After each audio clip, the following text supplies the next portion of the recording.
สมบัติของธุรกิจเพื่อสังคมที่ดีและมีประสิทธิภาพสูงเป็นอย่างไรนะครับธุรกิจเพื่อสังคมนะครับมุ่งเน้นทั้งผลกำไรนะครับและมุ่งเน้นผลที่ไม่ใช่กำไรนั่นก็หมายความว่าสินค้าและบริการใดๆก็ตามนะครับที่เราสร้างสรรค์ขึ้นมาเนี่ยมันต้องสามารถสร้างรายได้แล้วก็มีกำไรเหลือเพียงพอที่จะทำให้ธุรกิจดำเนินต่อได้สังคมและชุมชนจะได้ประโยชน์อย่างไรก็เป็นสิ่งที่ธุรกิจเพื่อสังคมต้องคำนึงถึง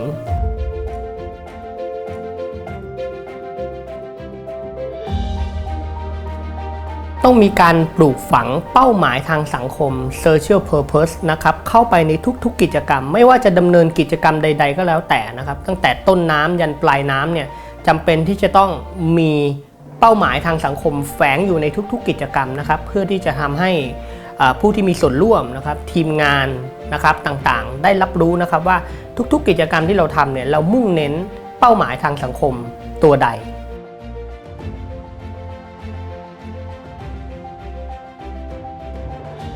ธุรกิจเพื่อสังคมนะครับต้องตอบสนองต่อความต้องการของสังคมนะครับมากกว่าตอบสนองเพียงแค่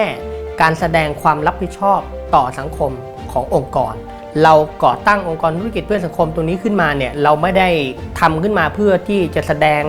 ว่าองค์กรของเราเนี่ยมีบทบาทรับผิดชอบกับสังคมอย่างไรนะครับแต่เราตั้งขึ้นมาก็เพราะว่าเราเห็นปัญหาใดปัญหาหนึ่งที่มันสำคัญจริงๆที่เราจะต้องเข้าไปดำเนินการแก้ไขเราถึงก่อตั้งองค์กรธุรกิจเพื่อสังคมขึ้นมาคุณสมบัติประการถัดมาที่สำคัญมากๆนะครับนั่นก็คือธุรกิจเพื่อสังคมของเรานั้นจะต้องผลิตสินค้าและบริการนะครับที่ตอบสนองต่อตลาดนะครับที่ภาครัฐหรือองค์กรต่างๆที่มีอยู่แล้วในสังคมเนี่ยไม่สามารถตอบสนองได้เราเข้าไปเติมเต็มตลาดในส่วนนั้นๆนะครับ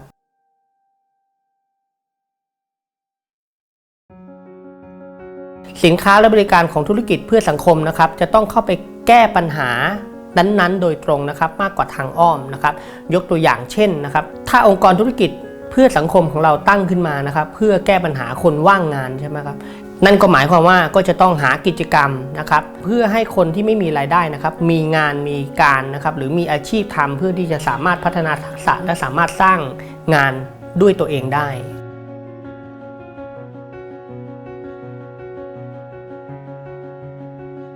ธุรกิจเพื่อสังคมทุกธุรกิจที่มีกำไรแล้วนะครับจะต้องนำผลกำไรนะครับกลับไปลงทุนเพื่อแก้ปัญหาสังคมนั้นๆที่ตัวเองกำลังแก้ไขอยู่ให้มากยิ่งขึ้นนะครับมากกว่าการนำผลกำไรนั้นไปแบ่งปันให้กับผู้ถือหุ้นธุรกิจเพื่อสังคมนะครับต้องใช้เครื่องมือทางธุรกิจทุกชนิดนะครับเข้ามาดำเนินงานเพื่อทำให้ธุรกิจเพื่อสังคมของเรานั้นสามารถดำเนินการได้อย่างมีประสิทธิภาพที่สุด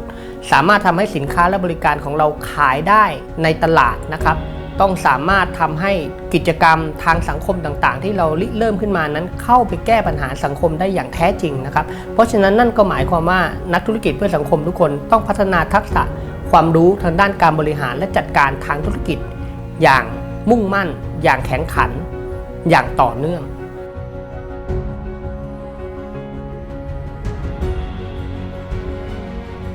ธุรกิจเพื่อสังคมนะครับจะต้องพัฒนารูปแบบการลงทุนแบบใหม่ๆนะครับเพื่อที่จะทำให้การดำเนินงานนะครับที่มุ่งเน้นพันธกิจทางสังคมของตนเองเนี่ยให้มีประสิทธิภาพมากยิ่งขึ้นและได้ประโยชน์อย่างสูงสุดนั่นก็หมายความว่าธุรกิจเพื่อสังคมเองต้องสามารถนะครับที่จะพร้อมที่จะทำตัวเป็นนักลงทุนในกิจกรรมต่างๆในธุรกิจต่างๆนะครับในการพัฒนานวัตกรรมต่างๆเพื่อที่จะสามารถทำให้เกิดสิ่งที่แก้ปัญหาสังคมได้มากยิ่งขึ้นธุรกิจเพื่อสังคมต้องพร้อมที่จะสร้างพันธมิตรข้ามอุตสาหกรรมนะครับถึงแม้ว่าเราจะอยู่ในอุตสาหกรรมหนึ่งนะครับแต่ถ้าเราเห็นพันธมิตรในอุตสาหกรรมอื่นนะครับที่ทำสินค้าและบริการหรือนวัตกรรมอะไรบางอย่างที่น่าสนใจนะครับเราก็พร้อมที่จะเปิดใจเข้าไปเรียนรู้นะครับเข้าไปแลกเปลี่ยนแล้วก็สามารถพัฒนาโปรเจกต์ร่วมพัฒนาเป็นสินค้าใหม่หรือบริการใหม่ร่วมกันนะครับแล้วก็ทำตลาดในตลาดเพราะฉะนั้นนั่นก็หมายความว่านักธุรกิจเพื่อสังคมต้องเป็นคนที่ใจกว้างนะครับเปิดรับโอกาสใหม่ๆอยู่เสมอ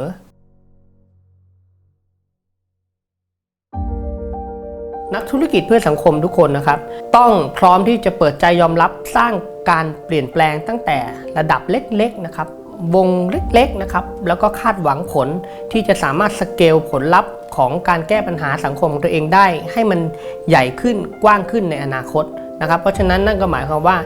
ทุกๆธุรกิจเพื่อสังคมนะครับไม่จำเป็นที่จะต้องสามารถสร้าง Impact ที่ยิ่งใหญ่ได้นะตอนจุดเริ่มต้นแต่เราก็สามารถที่จะเริ่มต้นเล็กๆนะครับค่อยๆแก้จากจุดเล็กๆนะครับจากกลุ่มคนเล็กๆจากชุมชนเล็กๆแต่สิ่งที่เราวางแผนเอาไว้นะครับแล้วก็นวัตกรรมต่างๆที่เราทำมาเรามีการคาดคะเนแล้วนะครับว่ามันจะสามารถขยายผลลัพธ์ออกไปได้ในวงกว้าง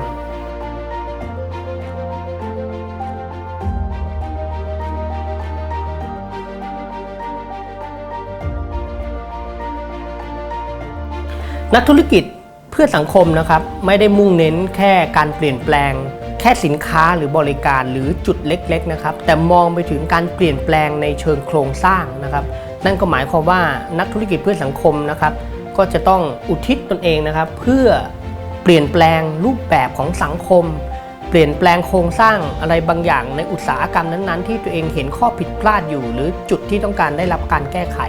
พยายามพัฒนาหาวิธีการนะครับหานวัตกรรมใหม่ๆหาโมเดลธุรกิจใหม่ๆเพื่อเข้าไปปิดจุดอ่อนตรงนั้นแล้วก็เปลี่ยนแปลงรูปแบบของสังคมอย่างสิ้นเชิง